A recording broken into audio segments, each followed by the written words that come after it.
David, thank you. Last week, 3 people and a dog were found dead after falling into a cistern while hog hunting in Bastrop County. Now, the Bastrop County Sheriff says the storage tank contained about 6 to 8 feet of standing water. There was also a high amount of hydrogen sulfide gas inside, and cisterns are not regulated in Texas. Although they are not wells, the event shows below ground water storage tanks can be just as dangerous as abandoned water wells.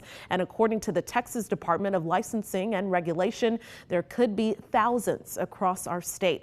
And joining us to talk a little bit more about the abandoned wells is Tila Mange with TDLR. Tila, thank you so much for being here. Thanks for having me.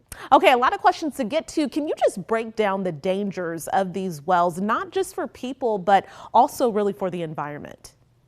Sure. If there's an abandoned well or a deteriorated well, it's likely that it's probably allowing pesticides and polluted groundwater to go into the groundwater. And that's bad for all of us, especially when it goes into the aquifer, because lots of people use that aquifer water to drink from and to live. We want to make sure that if anyone knows of an abandoned or deteriorated well that has not been capped or covered, that they report that to TDLR so that we can contact the landowner and get them to go ahead and cover that well so that people and pets and other animals can't fall into it and either drown or die. And some good advice there for people if they do discover one of those wells. What does the state exactly consider an abandoned well? How do you?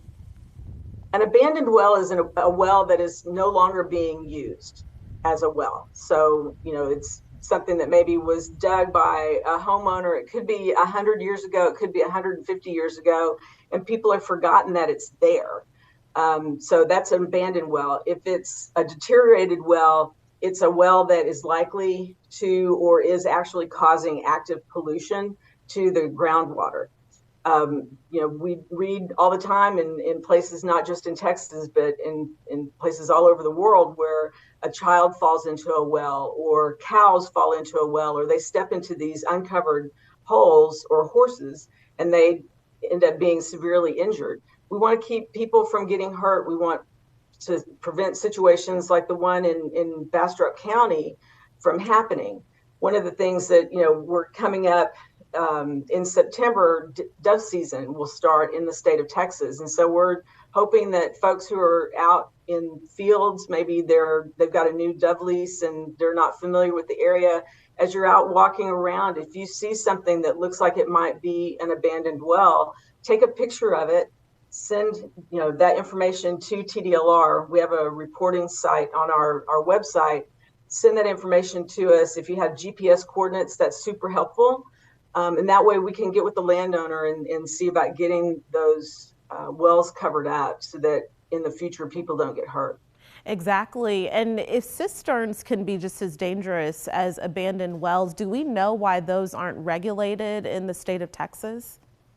TDLR does not regulate those because we regulate the water well drillers. And so we don't do that, but we are just as concerned about those being open so that people, potentially could fall into them or animals, just like what happened in Bastrop.